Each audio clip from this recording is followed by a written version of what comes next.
The small mining town of San Pedro sat high in the mountains of Chile. It was a place where the air was thin and cold, and the sun disappeared early behind the tall peaks. The houses were old and made of wood and stone. Paint peeled from the walls. Roofs leaked when it rained. The streets were not paved, and dust covered everything during the dry months. In this forgotten town there lived a little girl named Elena Vasquez. She was 7 years old, with dark hair that her mother tied in 2 braids every morning. Her eyes were large and brown, and they held a kind of sadness that was unusual for a child her age. But there was also something else in those eyes. There was fire. There was a dream waiting to be born. Elena's father, Miguel, worked in the copper mine. He left the house before the sun came up and returned after it went down. His hands were rough and covered with cuts. His back was bent from years of hard labor. He was a quiet man who rarely smiled. But when he looked at Elena, his tired eyes would soften. She was his treasure, his reason for going into that dark mine every single day. Her mother, Rosa, cleaned houses for rich families in the city, 2 hours away by bus. She would leave on Monday morning and return on Friday night.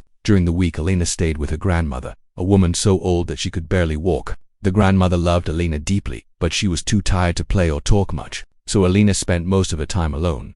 The other children in San Pedro did not understand Elena. She was quiet and kept to herself. She did not like the rough games they played in the streets. She did not laugh at their jokes. Instead, she would sit by the window and listen to the wind. She would close her eyes and hear music in the sound of the trees, in the distant rumble of the mine, in the birds that sang at dawn.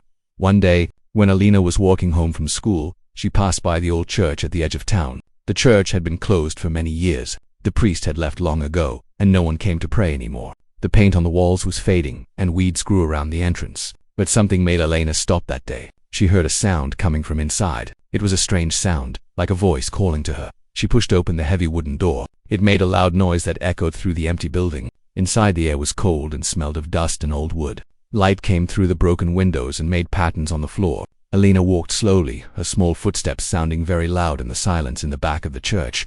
There was a door that led to the basement. Elena had never been down there before. She was scared, but the strange sound was coming from below. She opened the door and saw old stone steps going down into the darkness. Her heart was beating fast, but she went down anyway.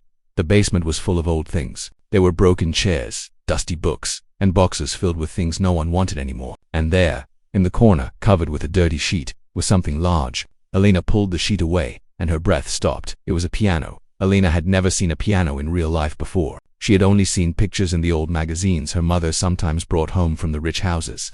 The piano was old and damaged. Some of the white keys were yellow. Some of the black keys were missing. The wood was scratched and worn, but to Elena it was the most beautiful thing she had ever seen. She sat down on the broken bench in front of it. Her small fingers touched the keys. She pressed one, and a sound came out. It was not a perfect sound. The piano was out of tune, and the note wobbled and faded quickly. But to Elena it was magic. She pressed another key, then another. Soon, she was pressing many keys, trying to make sounds that matched the music she heard in her head. She did not know how to play. No one had ever taught her, but somehow, her fingers knew what to do. It was like the piano was speaking to her, and she was learning its language. From that day on, Elena went to the church basement every day after school. She told no one about her secret, not her grandmother, not her parents. It was her private world, a place where she could escape from the loneliness and the poverty, and the gray skies of San Pedro that she taught herself to play by listening. She would remember songs she heard on the radio at the market. She would hum them to herself and then try to find the notes on the piano. It was hard work. Many times, she made mistakes. Many times, she wanted to give up, but she never did. The basement was cold, especially in winter. Elena's fingers would turn red and stiff. Sometimes she could see her breath in the air, but she kept playing. She would wrap her hands in old cloth to keep them warm, and then she would play until it was too dark to see the keys.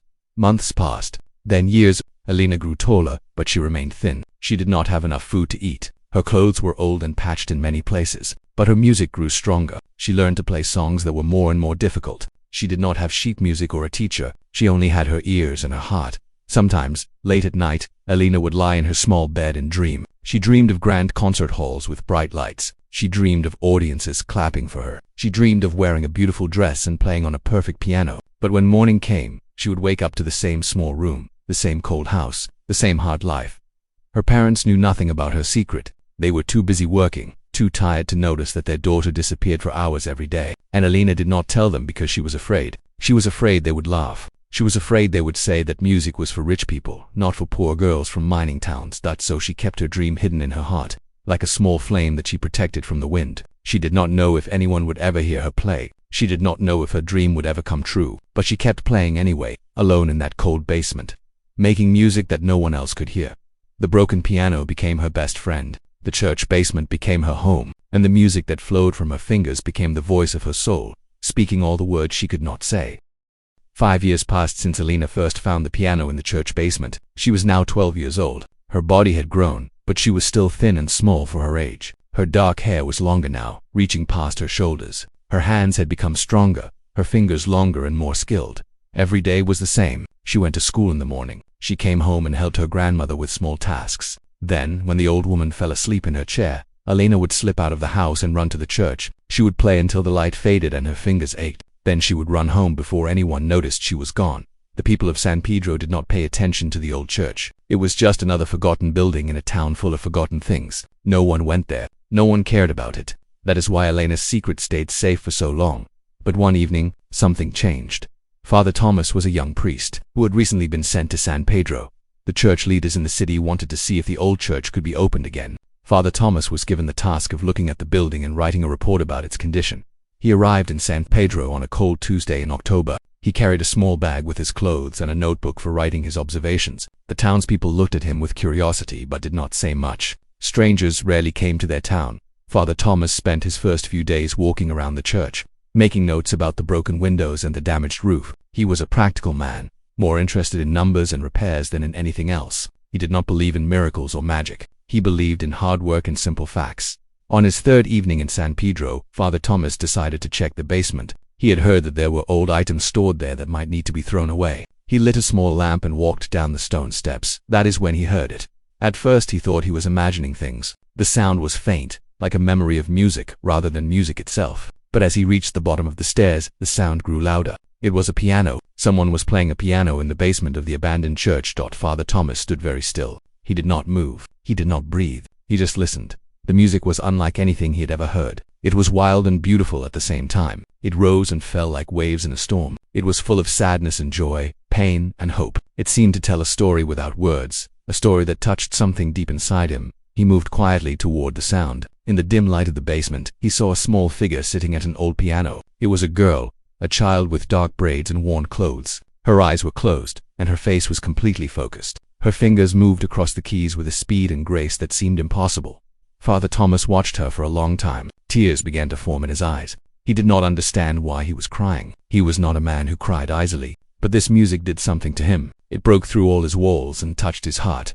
When the girl finished playing, the basement fell silent. She sat still for a moment, her hands resting on the keys. Then she opened her eyes and turned around. When she saw Father Thomas standing in the shadows, her face went pale with fear. "Please," she said, her voice shaking, "please do not tell anyone. I will leave. I will never come back. Please do not be angry." Father Thomas walked toward her slowly. His face was kind, and his voice was gentle when he spoke.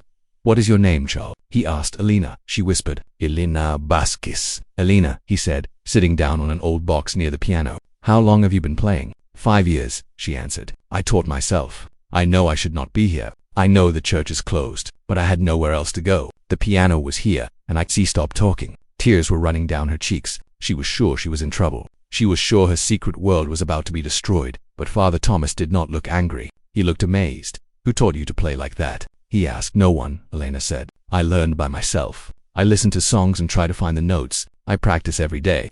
Father Thomas shook his head slowly. In all his years he had never seen anything like this. A child, alone in a basement, with no teacher and a broken piano, playing music that could make a grown man weep. "Alina," he said, "you have a gift, a very special gift. Do you understand that?" Alina did not understand. She did not know what he meant. She only knew that she loved to play, that the music made her feel alive, that without it she would be lost. Father Thomas knew he had to do something. He could not let this talent stay hidden in a cold basement. But he also knew he was not the right person to help. He was a priest, not a musician. He needed to find someone who understood music, someone who could guide this girl. He remembered hearing about a woman named Carmen Delgado. She was a retired music teacher who lived in a town about an hour away. She had once been famous, a piano teacher who trained some of the best musicians in Chile. But she had stopped teaching many years ago. Some said she had lost her passion. Some said she was too old. But Father Thomas decided to try. 1 week later, Father Thomas brought Senora Carmen to San Pedro. She was an old woman with white hair and a stern face. She walked with a cane and spoke very little. She had not wanted to come. She had said she was done with music, done with teaching. but Father Thomas had begged her, and something in his voice made her agree. When they entered the church basement, Alina was already there, practicing as she did every day. She did not hear them come in. She was lost in her music, her fingers dancing across the broken keys. Sayawara Carmen stopped at the bottom of the stairs. Her face, which had been cold and uninterested, began to change. Her eyes grew wide. Her mouth opened slightly. She gripped her cane tighter. For 10 minutes, she did not move. She just stood there, listening to the child play. When Alina finished, she turned and saw the two adults watching her. Fear filled her eyes again. But Senora Carmen walked toward her slowly, her cane tapping on the stone floor. "Play it again," the old woman said. Her voice was rough, but there was something else in it, something that sounded like wonder. Alina was confused, but she obeyed. She turned back to the piano and began to play again. This time, when the music ended, Senora Carmen did not speak. She simply sat down on the bench next to Alina, took the girl's small hands in her wrinkled ones, and began to cry. "Where did you find her?" she asked Father Thomas, her voice breaking. "Where on earth did you find this child?" Father Thomas smiled. "She found herself," he said. "She just needed someone to listen." That night, Senora Carmen made a promise. She would teach Alina, she would help her grow, she would make sure the world heard this girl's music. It would not be easy. The path ahead would be long and hard, but Carmen had found something she thought she had lost forever. She had found hope. And Alina had found something too. She had found someone who believed in her. Senora Carmen began teaching Alina the very next week. Every Saturday, she would take the long bus ride from her town to San Pedro. She would arrive in the morning and stay until evening, giving Alina lessons in the cold church basement. The lessons were not easy. Senora Carmen was a strict teacher. She demanded perfection. She made Alina practice the same piece over and over until every note was exactly right. She taught her about music theory, about rhythm and timing, about the great composers and their stories. "You have natural talent," Senora Carmen would say. "But talent alone is not enough. You need discipline. You need control. You need to understand what you are playing, not just feel it." Alina worked harder than she had ever worked before. She practiced for hours every day. Her fingers grew sore. Her back ached from sitting at the piano for so long. But she never complained. She was grateful for every lesson, every piece of advice, every moment spent with her teacher. Alina's parents finally learned about her secret. At first they were surprised and confused. They did not understand how their daughter had taught herself to play the piano. They did not understand why an old woman from another town was spending so much time with her. But when they heard Alina play, they began to understand. Rosa, Alina's mother, cried when she heard her daughter's music. She held Alina tightly and said, I did not know you had this inside you. I am sorry I was not here. I am sorry I was always working." Miguel, her father, was quieter. He sat and listened to Alina play, and when she finished, he simply nodded. "You make beautiful sounds," he said. "You make me proud." 1 year passed. Alina improved quickly under Senora Carmen's teaching. She could now play pieces that were very difficult, pieces that most students took years to learn. Her technique was strong, but what set her apart was something else. It was the emotion in her playing, the way she could make people feel things through her music. Sayawara Carmen knew that Alina needed more than lessons in a basement. She needed to be heard. She needed to perform in front of people. She needed a chance to show the world what she could do.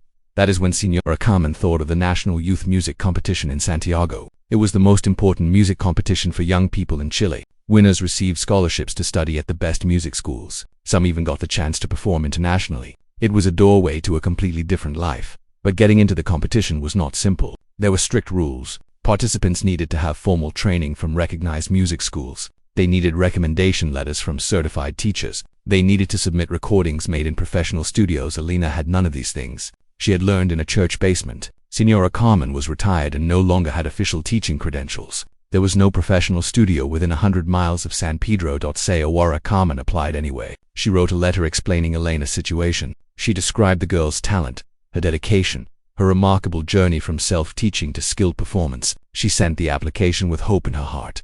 2 weeks later, she received a response. The application was rejected. The letter said Alina did not meet the basic requirements. Without formal training credentials, she could not participate.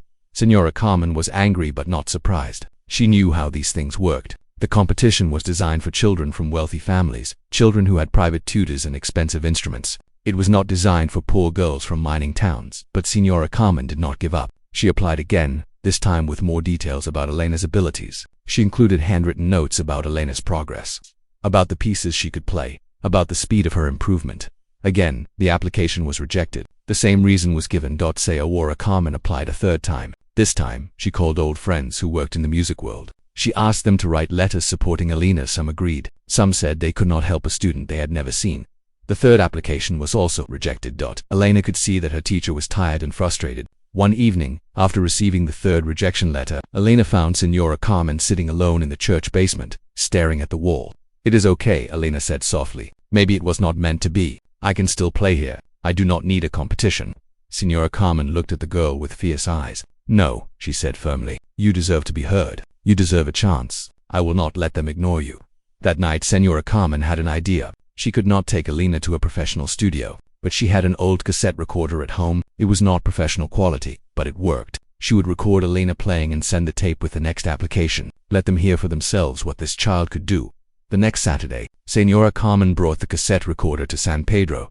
She set it up in the basement, adjusting it many times to get the best possible sound. The basement was cold, and the piano was still not perfectly tuned, but there was nothing they could do about that. "Play the Chopin piece," Signora Carmen said. "The one you have been practicing. Play it like it is the last time you will ever play." Elena closed her eyes. She took a deep breath, and she began to play. She played Chopin's Ballade No. 1 in G minor. It was a piece that usually took adult pianists years to master, but Elena played it with a maturity and emotion that was beyond her age. Her fingers moved with precision and grace. The music flowed through the basement, filling every corner with sound. When she finished, Signora Carmen stopped the recorder. Her hands were shaking. "That will do," she said quietly. "That will have to do." She sent the fourth application the next day, along with the cassette tape. In her letter, she wrote simply, "Please listen before you decide. That is all I ask." Weeks passed. Elena tried not to think about it. She continued her lessons. She continued to practice. But in her heart, she had already accepted that the competition was not for her. She was a poor girl from a small town. Such dreams were for other people. Then, one afternoon, Signora Carmen arrived in San Pedro with a strange look on her face. She was smiling, but there were tears in her eyes. "What happened?" Elena asked, afraid of what the answer might be. Signora Carmen held out a letter. Her hands were trembling.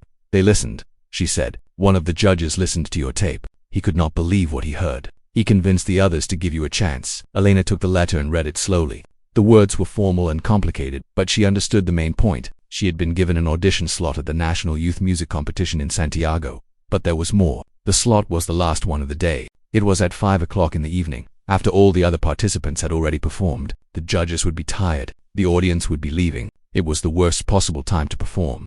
"They expect you to fail," Signora Carmen said honestly. "They gave you this slot because they do not think you will succeed. They want to say they gave you a chance, but they do not believe in you." Elena looked at the letter for a long time. Then she looked up at her teacher. "That is fine," she said. "I do not need them to believe in me. I only need to play." Signora Carmen smiled. In all her years of teaching, she had never met a student like Elena. The girl had something that could not be taught. She had courage. She had strength. She had an unbreakable spirit. "Then we have work to do," Signora Carmen sighed. "The competition is in 3 weeks. We must prepare." From that moment, Elena practiced harder than ever before. She practiced in the morning before school. She practiced in the afternoon. She practiced until her fingers ached and her eyes grew heavy with sleep. She knew this was her one chance, her only chance, and she was not going to waste it. The impossible dream was becoming possible. The door that had been closed so many times was finally opening. Just a crack, just a little bit. But sometimes, a crack is all you need. The morning of Elena's journey arrived cold and gray. The sun had not yet risen over the mountains when she woke up. She lay in her small bed, staring at the ceiling, unable to believe that this day had finally come. Today, she would leave San Pedro for the first time in her life. Today, she would travel to Santiago, the great city she had only heard about in stories. Her mother had spent 3 nights preparing Elena's dress. It was a simple blue dress that used to belong to a girl from one of the rich houses Rosa cleaned. The dress had been thrown away because of a small tear in the side. Rosa had brought it home, washed it carefully, and fixed the tear with tiny, perfect stitches. In the dim candlelight, she had added small white flowers along the collar, made from scraps of old fabric. "You will look beautiful," Rosa had said, holding up the dress. "Like a princess." Elena did not feel like a princess. She felt scared. She felt like a small fish about to swim into a very big ocean. Her father had taken a rare day off from the mine. He stood by the door, holding a small bag that contained Elena's dress, some bread for the journey, and a photograph of the family. His face was serious, but his eyes were soft. "You go and play your music," he said. "Show them what you can do. But remember, no matter what happens, you come back home to us. This is where you belong." Elena hugged him tightly. She could smell the dust and stone that always clung to his clothes, even on days when he did not work. It was the smell of home, the smell of safety. Signora Carmen was waiting at the bus station. She was dressed in her best clothes, a dark green suit that she had not worn in many years. She carried a small purse and a determined expression. "Are you ready?" she asked Alina. Alina nodded, even though she was not sure if she was ready at all. The bus was old and crowded. There were farmers carrying vegetables, workers heading to jobs in bigger towns, and mothers with crying babies. Alina and Signora Carmen found seats near the back. The seats were hard and uncomfortable, but Alina did not complain. As the bus pulled away from San Pedro, Alina pressed her face against the window. She watched her town grow smaller and smaller until it disappeared behind the mountains. She felt a strange mix of excitement and fear in her chest. She was leaving everything she knew. The journey to Santiago took 14 hours. The bus stopped many times in small towns along the way. People got on and off. Vendors sold food through the windows. Alina ate the bread her mother had packed and drank water from a bottle she had filled at home, say Aurora. Carmen tried to keep Alina calm by telling her stories about the great pianists of history. She talked about Chopin and Liszt, about their struggles and their triumphs. She talked about the power of music to change lives, to touch hearts, to break down barriers. Music does not care if you are rich or poor, Signora Carmen sighed. Music does not care where you come from. When you sit at the piano, you become equal to everyone else. The only thing that matters is how you play. Alina listened and tried to remember every word. She needed this courage. She needed to believe that she belonged. The bus arrived in Santiago as the sun was setting. Alina had never seen anything like it. The city was enormous. Buildings rose high into the sky, taller than any she had ever imagined. Cars filled the streets, moving in rivers of light and noise. People walked quickly on the sidewalks, dressed in suits and fancy clothes. Everyone seemed to know exactly where they were going. Alina felt very small. She felt invisible. She felt like she did not belong in this world of glass and steel and bright lights. They took another bus to the area where the competition would be held. Signora Carmen had arranged for them to stay with an old friend who lived in a tiny apartment near the center of the city. The friend, a woman named Lucia, welcomed them with warm food and kind words. "So this is the famous Alina," Lucia said, smiling. "Carmen has told me so much about you. She says you play like an angel." Alina blushed and looked at the floor. She did not feel like an angel. She felt like a scared girl who was very far from home. That night, Alina could not sleep. She lay on a thin mattress on Lucia's floor, listening to the sounds of the city outside. Car horns, voices, music from far away. Everything was so different from the quiet of San Pedro. There were no stars visible through the window, just the glow of streetlights. She closed her eyes and imagined she was back in the church basement. She imagined her fingers on the old piano keys. She imagined the cold air and the dusty smell and the peace she always felt when she played. She held on to that image until she finally fell asleep the next morning. They went to the concert hall where the competition would take place. It was called the Teatro Nacional, and it was the most beautiful building Alina had ever seen. The walls were made of white stone. Tall columns stood at the entrance like guards. Glass chandeliers hung from the ceiling inside, sparkling like diamonds. Alina walked through the grand doors and stopped. Her breath caught in her throat. The main hall had hundreds of velvet seats arranged in rows that curved toward a large stage. The stage had a grand piano on it, black and shining under the lights. It was perfect. It was nothing like the old, broken piano in the church basement. Other contestants were already there with their families. Alina watched them carefully. They were dressed in expensive clothes. The girls wore silk dresses with ribbons in their hair. The boys wore suits with shiny shoes. Their parents stood nearby, talking to coaches and tutors. Alina looked down at her own dress. It was clean and neat, but it was simple, very simple. The white flowers her mother had added suddenly seemed childish. Her shoes were old and scuffed. She had tried to polish them before leaving San Pedro, but they still looked worn. One group of contestants stood near the entrance, talking and laughing. A girl with blonde hair and a pink dress looked at Alina as she walked past. The girl's eyes moved from Alina's face to her dress to her shoes. Then she turned back to her friends and whispered something. They all laughed. Alina's face burned with shame. She walked faster, keeping her eyes on the floor. Aurora Carmen put a hand on her shoulder. "Ignore them," she said quietly. "They judge with their eyes, but the judges in this competition will listen with their ears. That is what matters." They found the registration desk and signed in. The woman behind the desk looked at Alina's name and frowned. "Vasquez," she said slowly, "you are the last slot of the day. 5 o'clock, you will wait in the holding room until you are called." "Thank you," Signora Carmen said politely. They walked to the holding room, a small space with chairs and a practice piano. Other contestants came and went throughout the day. They played their pieces on the practice piano, warming up their fingers. Their coaches gave them last-minute advice. Alina sat quietly in a corner watching. She did not use the practice piano. She was too shy to play in front of these strangers. Instead, she moved her fingers in the air, practicing without sound, running through the piece in her mind. Hours passed. One by one, the other contestants were called to perform. They returned, looking either happy or disappointed. Some cried, some smiled, some hugged their parents. Finally, late in the afternoon, only Alina was left in the holding room. The sun was lower in the sky. The shadows were getting longer. She could hear the audience in the main hall starting to leave. their voices fading as they walked toward the exit. A man with a clipboard appeared at the door. Elena Vasquez, he called. You are next. Follow me. Elena stood up. Her legs felt weak. Her hands were shaking. She looked at Senora Carmen, hoping for one last piece of advice. Senora Carmen took Elena's hands in hers. They were warm and steady. Do not play for them, she said softly. Play for yourself. Play for the little girl who found a piano in a basement and taught herself to dream. That girl deserves to be heard. Go and let her voice sing. Elena nodded. She took a deep breath, and she followed the man with the clipboard toward the stage. Her moment had finally arrived.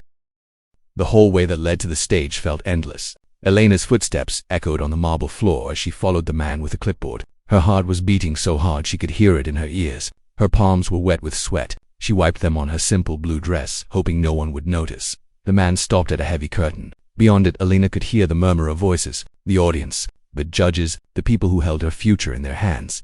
Wait here, the man said. When they call your name, walk to the piano. Do not speak unless the judges ask you a question. When you are finished, bow and leave the stage. Do you understand? Elena nodded. Her mouth was too dry to speak. The man disappeared through the curtain. Elena was alone in the darkness of the wings. She could see a sliver of the stage through a gap in the curtain. The grand piano sat there, black and beautiful, waiting for her.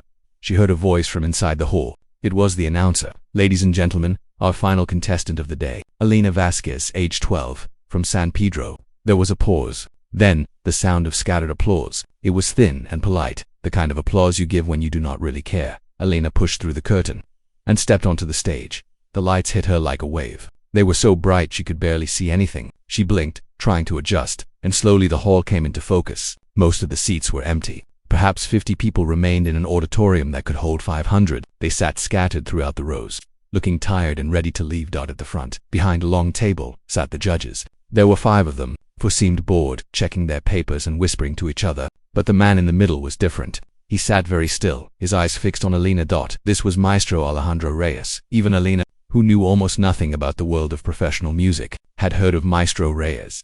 He was the most famous conductor in Chile. He had led orchestras around the world. He had won awards that filled entire rooms. His opinion could make or break a musician's career. Elena walked toward the piano, her worn shoes making soft sounds on the wooden stage. She could feel the eyes of the judges on her. She could feel their judgment even before she played a single note. Maestro Reyes looked at her for a long moment. His eyes moved from her face to her simple dress to her old shoes. His expression did not change, but something in his eyes seemed to close, like a door shutting.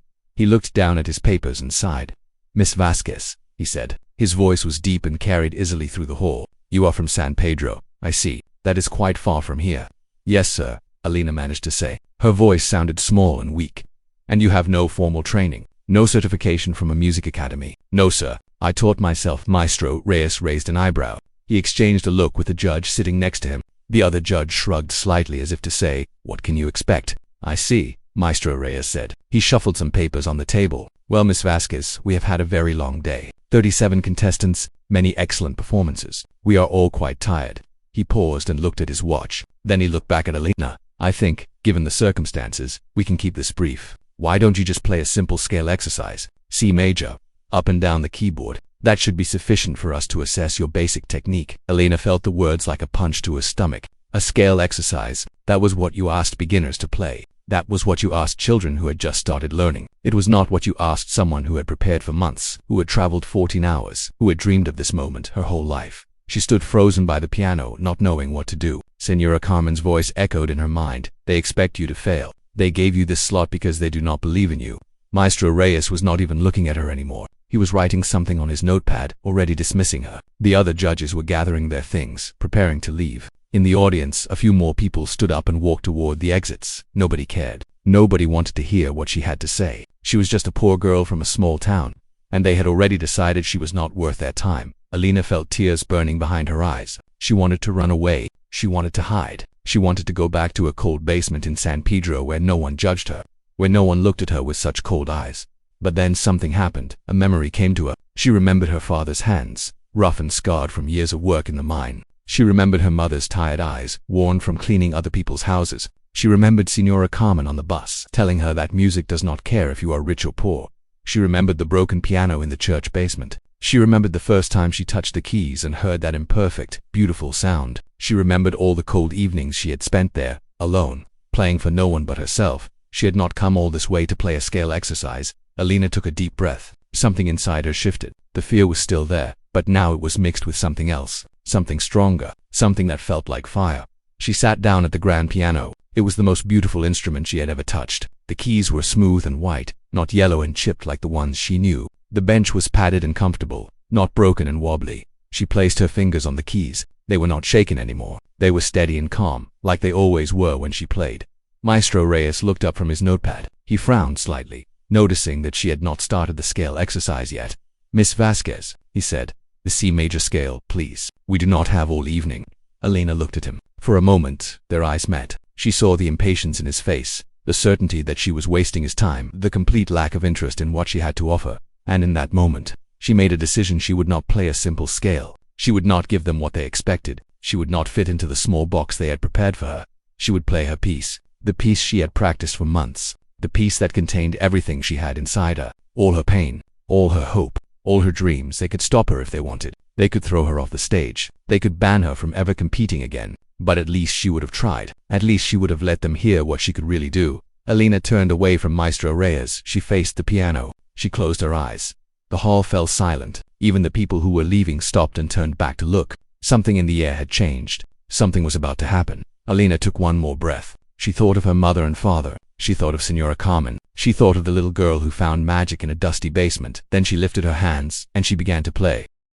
The grand piano stood before Alina like a sleeping giant. Its black surface reflected the stage lights, shining like dark water under a full moon. She sat on the padded bench, her hands resting lightly on her lap, not yet touching the keys.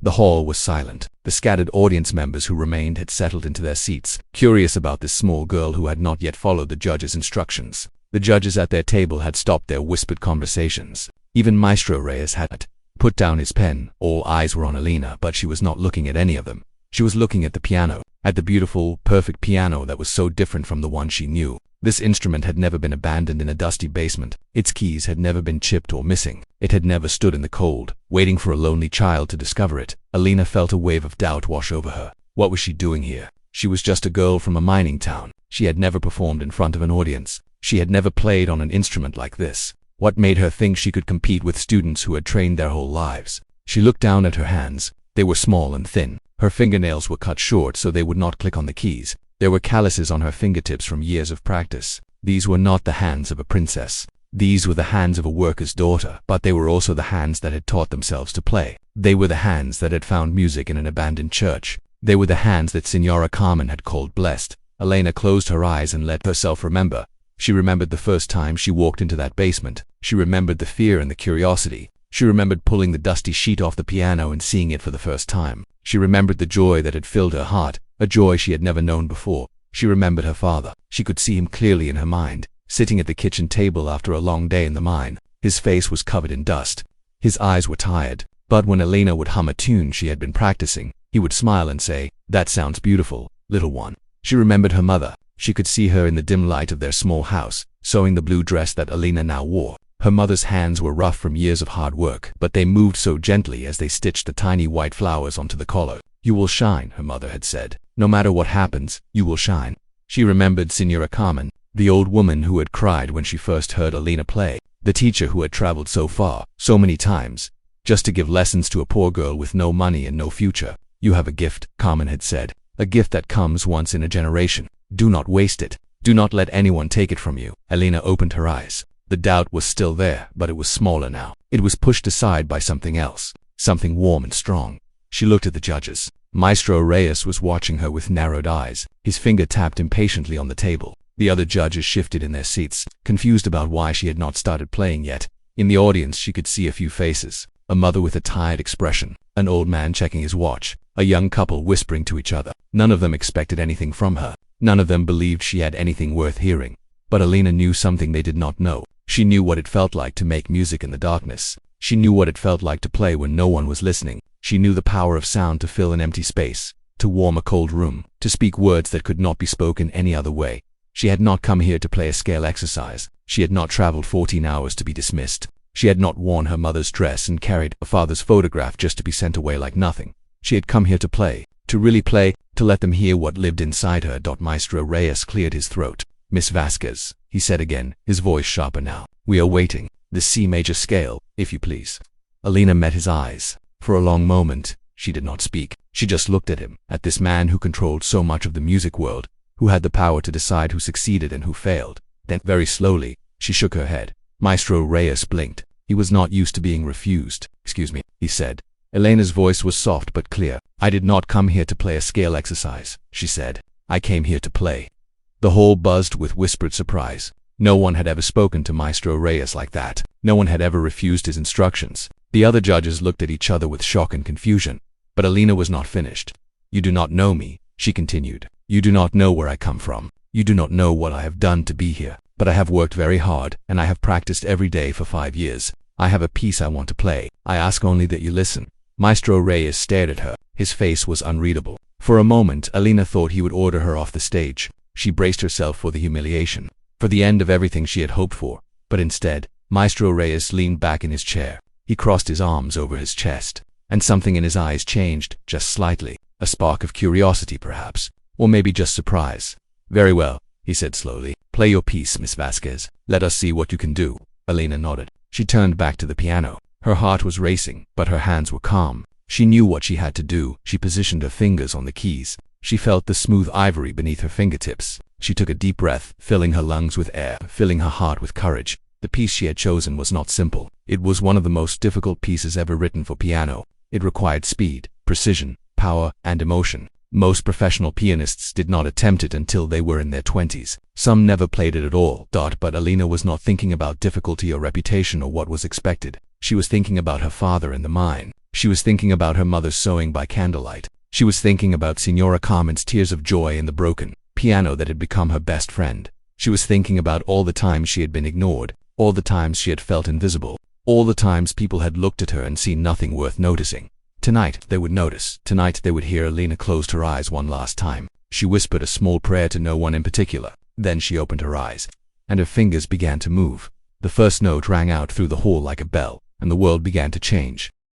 The first notes of Franz Liszt's Hungarian Rhapsody note crashed through the concert hall like thunder breaking over mountains. The sound was so powerful, so sudden that several audience members jerked upright in their seats. One woman gasped aloud. A man who had been heading toward the exit stopped in his tracks, his hand frozen on the door handle. Elena's fingers flew across the keys with a speed that seemed impossible. This piece was famous for its difficulty. It demanded absolute control, perfect timing, and the ability to move from soft, gentle passages to explosive, powerful ones in the blink of an eye. Professional pianists spent years mastering it. Some never succeeded.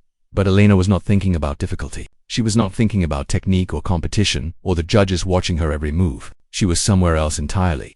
She was back in the church basement. In her mind, she could see the dusty stone walls. She could feel the cold air on her skin. She could smell the old wood and forgotten things. And she could hear the music, the beautiful, imperfect music that had saved her life. Her fingers knew what to do. They had practiced this piece hundreds of times. They had stumbled and failed and tried again, over and over, until the notes became part of her body. Now they moved without thought, without hesitation, guided by something deeper than memory. At the judge's table, Maestro Alejandro Reyes sat frozen. His mouth had fallen open slightly, and the impatient expression on his face had vanished completely. He leaned forward in his chair, his eyes locked on the small girl at the piano, watching her fingers move in patterns that should have been impossible. The papers in his hand fell to the table. He did not notice that the music grew more intense. Elena attacked the keyboard with a fierce energy that made the grand piano sing like it had never sung before. The instrument responded to her touch, producing sounds that filled every corner of the vast hall. The chandeliers above seemed to tremble with the vibrations. This was not a child playing. This was something else. Something raw and wild and completely alive. The other judges had stopped breathing. One woman pressed her hand against her chest, feeling her heart race. Another took off his glasses and wiped his eyes, though he would never admit what he was wiping away. In the audience, the remaining spectators sat in stunned silence. The tired expressions were gone. The boredom had evaporated. Every face was turned toward the stage, every eye fixed on the small figure in the simple blue dress. Elena moved through the first section of the piece without a single mistake. The music told a story of joy and sadness, of celebration and loss. It was a story from another country, another time, but Elena made it her own. She poured into it all the loneliness of her childhood, all the cold nights in the basement, all the dreams she had carried in secret. Then came the famous transition, the part where the music shifted from slow and mournful to fast and fiery. Many pianists struggled with this section. The tempo change was dramatic, and the technical demands were extreme. Elena did not struggle. She exploded. Her right hand raced up and down the keyboard in cascading runs that sounded like waterfalls of pure sound. Her left hand kept a driving rhythm that pushed the music forward with unstoppable force. The speed was breathtaking. The precision was perfect. But what really stunned the listeners was the emotion. This was not just fast playing. This was not just correct notes in the right order. This was a soul crying out, a heart breaking open, a spirit refusing to be ignored. Every note carried meaning. Every phrase told a truth. The music was no longer coming from a piano. It was coming from somewhere deep inside this unknown girl. Backstage, through the gap in the curtain, Signora Carmen watched with tears streaming down her face. She had taught Alina this piece, had drilled her on every passage, had pushed her harder than any student she had ever trained. But she had never heard Alina play like this. This was beyond teaching. This was beyond practice. This was the reason she had become a music teacher in the first place. The reason she had dedicated her life to finding and nurturing talent. She was witnessing the birth of something extraordinary. In the hall, people who had been leaving stopped at the doors. They turned and looked. Then, slowly, they walked back to their seats. Word spread quickly. Staff members appeared in doorways. Other contestants who had already finished their performances came to see what was happening. Within minutes, the hall that had been nearly empty was filling again. Alina did not notice. She was lost in the music, her eyes closed, her body swaying slightly with the rhythm. Her face was a mask of concentration and joy, as if she were exactly where she was meant to be, doing exactly what she was born to do. The piece reached its climax. The final section was the most difficult of all, a display of technical skill that pushed the piano to its limits. The notes came faster and faster, louder and louder, building toward an ending that felt like the world itself was about to explode. Alina's fingers were a blur. Sweat glistened on her forehead. Her thin arms moved with a power that seemed impossible for someone her size. The grand piano roared under her touch, filling the hall with sound so intense that it felt physical, like a wind that could knock you over. And then, the final passage. She raced toward the ending, her fingers moving at a speed that defied belief. The music grew and grew, reaching higher, pushing harder, demanding everything she had to give. She gave it all. The last chord crashed down like a mountain falling. The sound exploded through the hall, bouncing off the walls, shaking the chandelier, vibrating in the chests of everyone who heard it. Then, silence. Alina sat at the piano, her hands still resting on the keys, her chest rising and falling with heavy breaths. The music was gone, but its echo seemed to hang in the air, refusing to disappear. No one moved. No one spoke. The entire hall was frozen in a moment of complete, perfect stillness. At the judges' table, Maestro Reyes sat with his hand covering his mouth. His eyes were wet. He was a man who had heard thousands of performances in his career. He had listened to the greatest pianists in the world. He had grown cynical and hard to impress. But tonight, in this nearly empty hall, at the last slot of a long day, a 12-year-old girl from a mining town had done something he thought was no longer possible. She had surprised him. No, that was not the right word. She had stunned him. She had broken through all his walls, all his expectations, all his carefully constructed defenses. She had reminded him why he loved music in the first place. The silence stretched on. 1 second, 2 seconds, 3. Alina slowly lifted her hands from the keys. She was afraid to look at the audience. She was afraid to see their faces. What if they were angry? What if she had made a terrible mistake by refusing to play the scale exercise? But she had done what she came to do. She had played her piece. Whatever happened next was out of her hands. She took a deep breath and turned to face the hall. What she saw took her breath away. Alina turned on the piano bench and looked out at the hall. For a moment, she thought her eyes were playing tricks on her when she had walked onto the stage.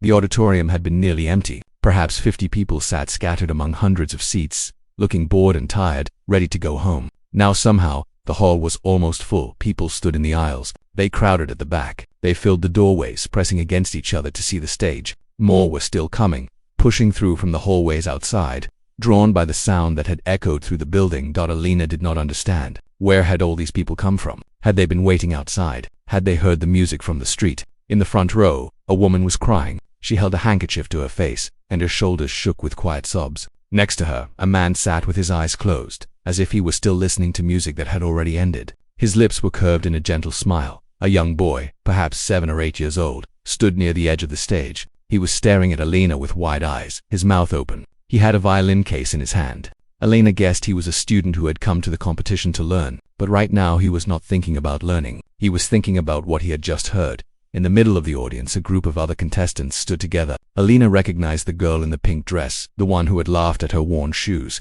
The girl was not laughing now. She was looking at Alina with an expression that was hard to read. Was it surprise? Jealousy? Respect? Maybe all three. The silence continued. It stretched on for what felt like forever. Alina did not know what to do. Was she supposed to bow? Was she supposed to speak? No one had prepared her for this moment. She had practiced the music, but she had never practiced what came after. Then, from the judge's table, there was a sound. It was the sound of one person clapping. Alina looked at Maestro Alejandro Reyes. He was standing up. His chair had been pushed back behind him. His hands came together slowly, making a deep, steady sound that echoed through the silent hall. His face was wet with tears. He did not try to hide them. He did not wipe them away. He just stood there, looking at Alina, and clapped.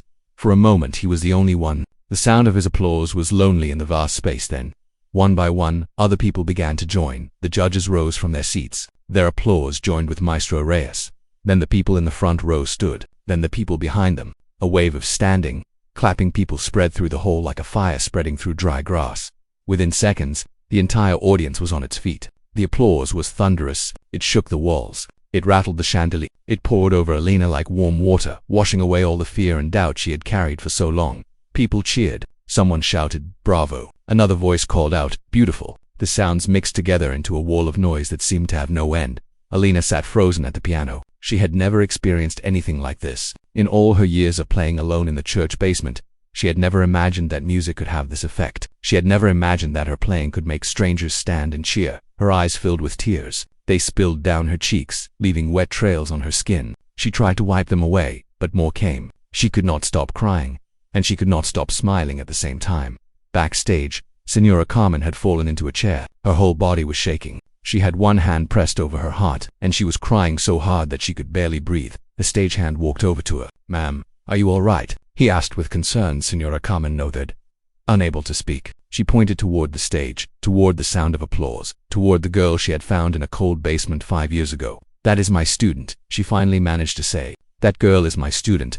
The stagehand looked toward the stage, then back at Senora Carmen. He smiled and nodded. "She is incredible," he said.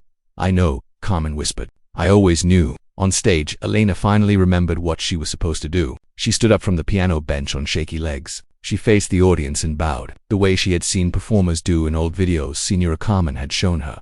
The applause grew even louder. People called for more. Another piece. Someone shouted, "Play again." But Alina could not play again. She was empty. She had given everything she had to the Liszt piece. There was nothing left inside her. Her fingers ached. Her arms were tired. Her heart was full. She bowed again, and then she walked toward the edge of the stage. She was not sure where she was supposed to go. She was not sure what happened next. All she knew was that she had done it. She had played her piece. She had let them hear her music. As she reached the edge of the stage, a hand reached out to help her down the steps. She looked up and saw Maestro Reyes standing there. The great conductor had left his place at the judge's table and walked all the way to the stage. "Miss Vasquez," he said, his voice rough with emotion. "That was the most extraordinary performance I have heard in 30 years. Alina did not know what to say. She stood there, looking up at this famous man, unable to form words. Maestro Reyes took her hand gently. "Where did you learn to play like that?" he asked.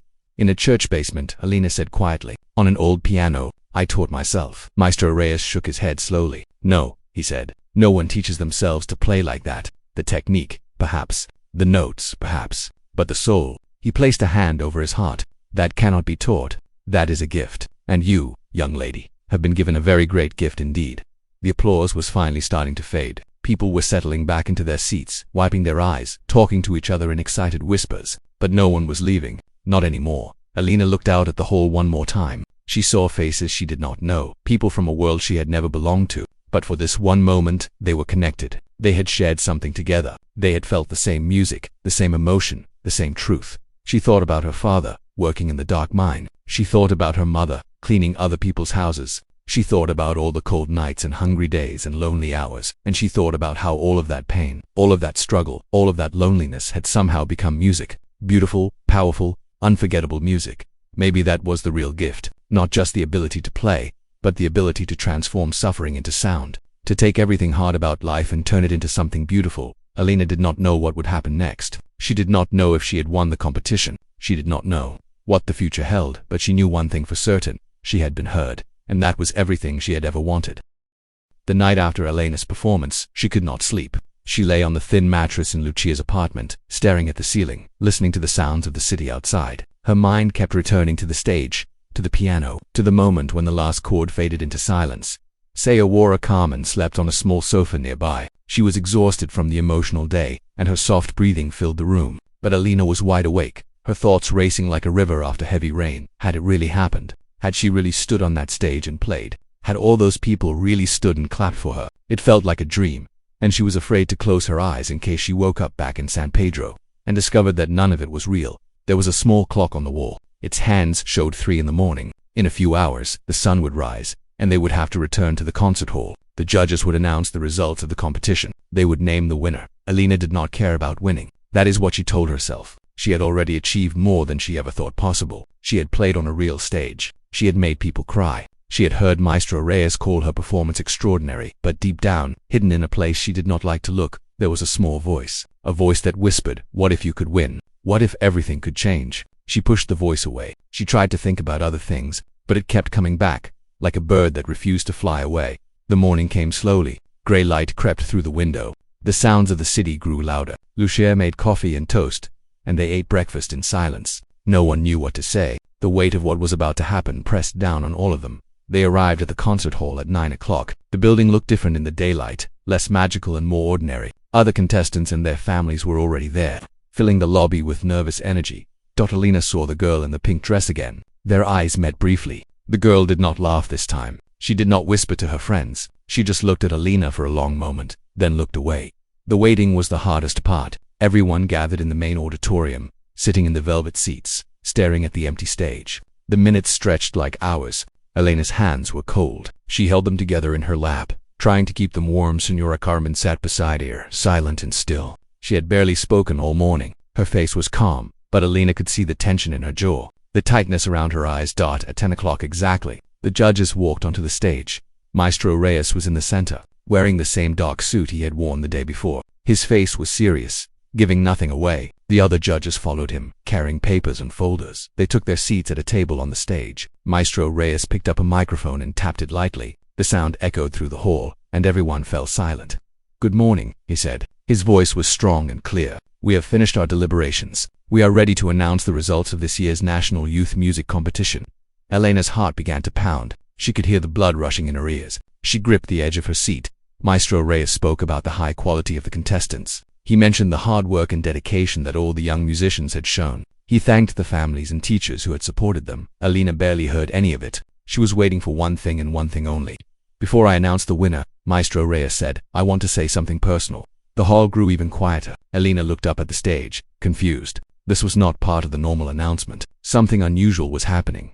Maestro Reyes set down his papers. He looked out at the audience, and his eyes seemed to find Alina in the crowd. "I have been a judge at this competition for 23 years, he said. "I have heard thousands of young musicians play. Many were talented. Some were exceptional. A few were truly gifted." He paused, and his voice softened. "Yesterday I heard something I did not expect. A young girl from a small town, with no formal training, no fancy credentials, no expensive instrument, walked onto that stage. I asked her to play a simple scale exercise. I was tired. I was impatient. I did not think she would be worth my time." He looked down for a moment, as if gathering his thoughts. "I was wrong." A murmur went through the crowd. Alina felt Senora Carmen's hand grip her arm. "That young girl refused to play the scale exercise," Maestro Reyes continued. "She told me she had come to play her piece, and then she played Liszt's Hungarian Rhapsody. No, too, with a passion and skill that I have rarely seen in pianists twice her age." He shook his head slowly. "I have been in music for over 40 years. I thought I had seen everything. I thought I knew what to expect from every type of performer. Yesterday, Alina Vasquez proved me wrong." Alina felt tears burning in her eyes. She tried to blink them away, but they would not stop. "Music," Maestro Reyes said, "is not about where you come from. It is not about how much money you have or what school you attended or who your teachers were. Music is about truth. It is about emotion. It is about opening your heart and letting others see inside." He picked up an envelope from the table. "The winner of this year's National Youth Music Competition," he said, "showed more truth, more emotion, and more heart than any performer I have judged in over 2 decades. He opened the envelope. The hall held its breath. "The winner is Alina Vasquez, from San Pedro." The words hung in the air. For a moment, Alina did not understand. She sat frozen in her seat, her mind unable to process what she had just heard. Then Senora Carmen let out a cry. She grabbed Alina and pulled her into a tight embrace, sobbing into her hair. Around them, the audience burst into applause, even louder than the night before. Alina felt like she was floating. This could not be real. This could not be happening. She was a poor girl from a mining town. Girls like her did not win competitions like this, but it was real. It was happening. She had one. Someone helped her stand. Someone guided her toward the stage. She walked in a daze, barely aware of her surroundings. The applause washed over her like warm rain when she reached the stage. Maestro Reyes was waiting for her. He shook her hand, then handed her a small trophy and a large envelope. "This is a scholarship," he said quietly, so only she could hear. "Full payment for 4 years at the National Conservatory of Music. You will have the best teachers, the best instruments, everything you need." Alina looked at the envelope in her hands. It was just paper, but it represented a whole new life. "Thank you," she whispered. It was the only thing she could say. Maestro Reyes smiled. "No," he said. "Thank you for reminding me why I love music." Alina turned to face the audience. Through her tears, she could see Signora Carmen standing in the front row, clapping and crying and laughing all at once. The old woman who had given so much, who had believed when no one else did, was glowing with joy. Alina raised the trophy above her head. The crowd cheered. And somewhere in a small mining town high in the mountains, a broken piano sat in a cold church basement, waiting for the girl who would never forget where she came from. 10 years had passed since Elena Vasquez stood on the stage of the Teatro Nacional and held a trophy above her head. 10 years since a 12-year-old girl from a mining town changed the course of her life with a single performance. Now she was 22 years old, and the world knew her name. After winning the competition, Alina had moved to Santiago to study at the National Conservatory of Music. The scholarship covered everything: tuition, housing, books, instruments. For the first time in her life, she did not have to worry about money. The conservatory was like a different planet. The buildings were beautiful and modern. The practice rooms had perfect pianos that were always in tune. The teachers were world-famous musicians who had performed in the greatest concert halls on earth. Alina worked harder than anyone. She was the first to arrive at the practice rooms in the morning and the last to leave at night. She learned music theory, history, and composition. She studied the great masters, exploring every detail of their work. She pushed herself to become better every single day. Some students looked down on her at first. They whispered about her background, about the poor town she came from, about her lack of formal training before the competition, but Alina ignored them. She let her playing speak for her. By the end of her first year, she was the top student in her class. By the end of her second year, she was performing with the Santiago Philharmonic Orchestra. By the end of her third year, she had been invited to play in Argentina, Brazil, and Peru. Maestro Alejandro Reyes became her mentor and protector. He guided her career with great care, helping her choose the right performances and avoid the wrong pressures. He introduced her to important people in the music world and made sure she always had the opportunities she deserved. "You have something special," he told her once. "Something that cannot be taught or bought. Protect it. Never let success change who you are." Alina never forgot those words. Her parents watched from afar as their daughter became famous. Miguel finally retired from the mine after Alina sent money home to support them. Rosa stopped cleaning houses and spent her days tending a small garden outside their home. They were too humble to visit the fancy concert halls where Alina performed, but they listened to every recording, watched every video, and kept every newspaper article. When Alina came home to San Pedro for visits, the whole town would come out to greet her. The girl who had once been ignored and overlooked was now their greatest source of pride. They named a street after her. They put up a sign at the entrance to the town that said, "Home of Alina Vasquez, world-famous pianist." Alina was grateful for the recognition, but she never felt comfortable with fame. She was still the same quiet girl who preferred to be alone with her music. The fancy dresses and bright lights of the concert world felt strange to her, like clothes that did not quite fit. The one thing that always felt right was playing. Whether she was performing for thousands of people in a grand concert hall or practicing alone in a small room, the feeling was the same. The piano was her true home. The music was her true voice. Signora Carmen lived long enough to see Elena's success. She passed away peacefully at the age of 87, surrounded by photographs of her famous student.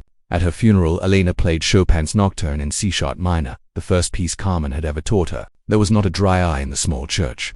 "She believed in me when no one else did," Elena said in her speech. She saw something in a frightened girl playing a broken piano, and she refused to let that gift go to waste. "Everything I am, everything I have achieved, I owe to her." After Carmen's death, Elena made a decision. She had traveled the world. She had won awards and received honors. She had played for presidents and kings, but something was missing. She needed to give back. She returned to San Pedro.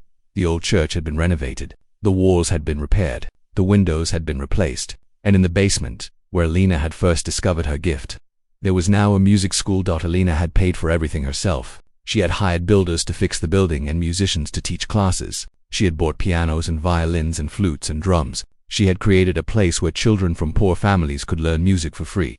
Every summer, Elena came back to teach. She would sit at the piano in that same basement, now warm and bright instead of cold and dark, and show young children how to find the notes. Some were talented, some were not, but Elena treated them all the same way Carmen had treated her, with patience and kindness and belief.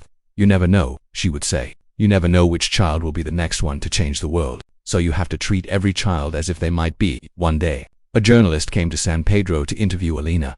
The journalist was writing a story about her life. about the girl who had defied the odds and become a star. What do you want people to remember about you? The journalist asked. Alina thought for a long time before answering.